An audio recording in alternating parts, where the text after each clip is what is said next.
Sisulu, we thank you for your time. Thank you very much for having me. Sisulu, you are steeped in political royalty. You are royalty. But when you look at some of the current challenges that have faced the ANC, particularly in the presidency of Jacob Zuma, somebody who's seen the ANC come of age, what did you make of this time? I think first of all, let's put the royalty part aside because it doesn't exist.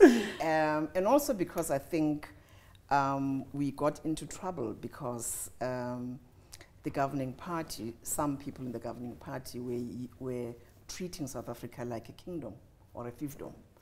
And that they were the king of the country. So I think we'll put the royalty aside. But yes, I think we're in a happy place, in a hopeful place, a place that President Nelson Mandela, followed by President Mbeki, had wanted for us to go down that path.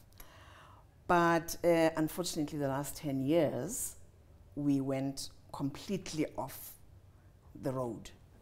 We lost our way. And I'm very happy that the membership of the ANC saw it fit to rescue the organization and make it truly organization of South Africa, of its members, and of South Africans. I just wanted to ask, you said that the membership of the ANC saw it fit to rescue the organization. It was the same members that brought us Jacob Zuma. Well, you know, at any given time, if you want, in the life of an organization, people think change is good. But also, and we shouldn't make that mistake again.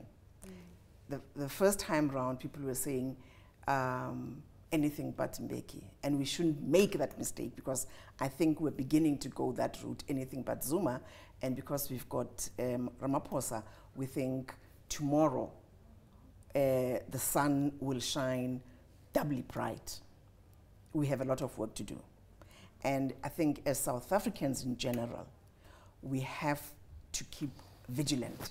In fact, we have to hold every political party that is in power anywhere, be it the Western Cape, be it coalitions in the metros. We have to hold those parties in city councils, in small towns. People know their councillors. Part of the problems we've had are that at that level, when you know your councillor, we don't hold them accountable. And how many of us really know our councillors? Not me. I mean, interesting word you used there, accountable. It was one of the words that President Ramaphosa used yesterday when he faced Parliament, and he said that, you know, he intended to visit regularly to ensure that Parliament could hold him to account in his presidential duties. Sure. You know, ma'am, right now South Africans are in need of a different kind of freedom, right? We need economic freedom. We need jobs. We need jobs that pay us well enough to sustain a livelihood, to avoid the debt that many South Africans find themselves in. Can the ANC alone, and the current administration alone, get us this economic freedom? Absolutely not. I think the governing party has the means to stimulate the economy, but we need the private sector on board. And we need the private sector on board as part of society, not only for profit taking. Although, of course, some of the private sector have been found guilty of collusion, so they're not squeaky clean. But I think we need a round table in a way where the private sector, labor, and the government, we find ourselves again and chart a way forward on how to stimulate the economy and how to make it equitable. And you know, if you just allow me to jump in there, the issue with that is, ma'am, there's been a lot of hostility that has been created in the past few years between government and the private sector, to the point whereby we've seen even a lot of racial attacks emerging as a result. I mean, to do this, we need to unite as one people. There needs to not be a difference between a black South African, an Indian South African, a white South African. How do we do this? How does Ramaphosa do this? I'm very happy that you raised the issue of racism. I think racism is totally unacceptable. Corruption knows no color, knows no creed. You're corrupt, you're corrupt. And we need to deal with those things without attacking people on the color of their skin or their background. And I think what President Ramaphosa brings to the table is an understanding of the corporate world, the business sector. Some people say that is a burden, but I think it's a plus. And they will listen to him, they respect him, I think.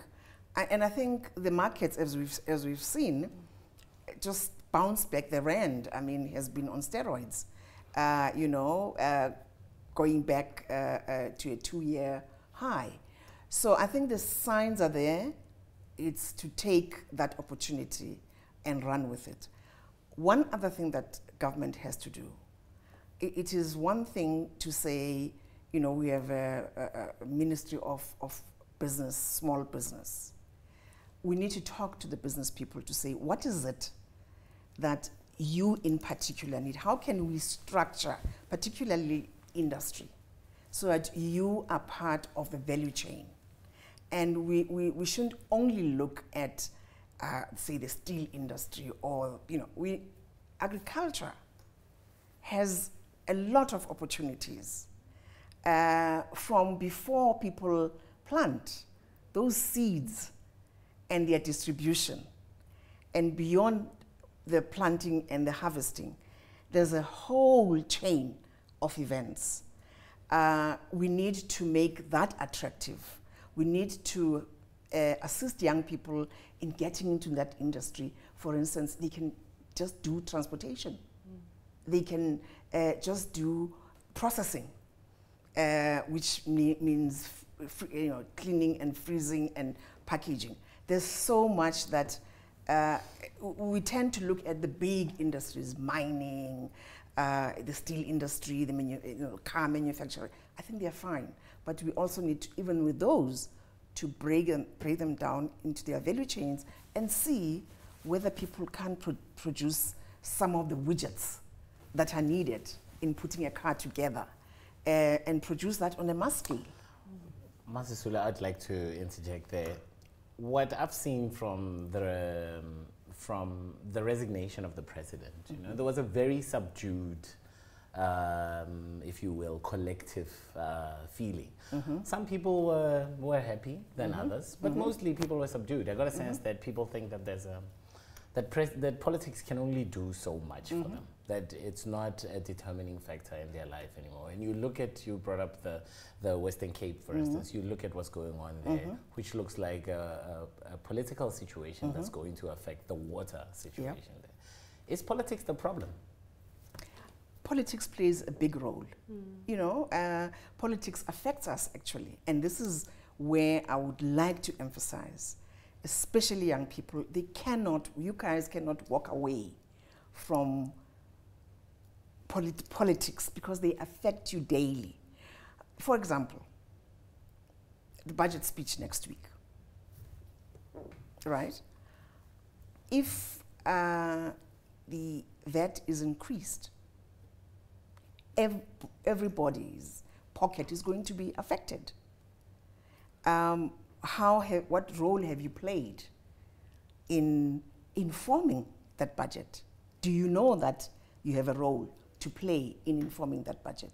Have you looked at it? Have you looked at how the previous government, whether it was youth-friendly, what was put aside to help young people, not only through education, which is absolutely very important, but through skills training, so that they can either start their own enterprises or be skilled to get into jobs and be ready to take on those jobs. It's ironic in South Africa that on the one hand, we have a skills shortage. On the other hand, we have 27% unemployment and the largest among young people. It doesn't make sense. You know, I love that you're focusing on young people right now, because there's young people that left the governing ANC that went to go and start a party that has now become a formidable force in South Africa, because it is addressing the issues that young people care about. I mean, your message to the current ANC under Ramaphosa's administration about listening to young people, because it seems like that is the disconnect. Young people are not listened to, yet they've got ideas that we need to go into the future. You know, it's how one listens can be a number of ways, but you can't listen when somebody has an amplifier in your ear. It's kind of, but I think the African National Congress needs to really reach out to those young people, majority of which of whom are not in politics. Actually, a lot of our young people have become disaffected. They know politics affect them, but they think they cannot influence politics. I think the political parties need, and in particular now, the African National Congress under a new leader, who was, by the way, a youth activist in his days, need to reach out to young people and say, and put questions to them and say, what is it that's holding you back? A lot of the time people say, I don't have a job. I don't have money to go to school. I'm too poor. We know that. The question should then be, how do you think you can be helped? Obviously, we're not going to give you, you're going to put out your head. And so in your estimation, what do you think government and society in general can do to help you move forward in your life? And young people will know. They know what they need. We need to let them speak to us in a way that we can hear each other. That was future SA patron Sheila Sisulu.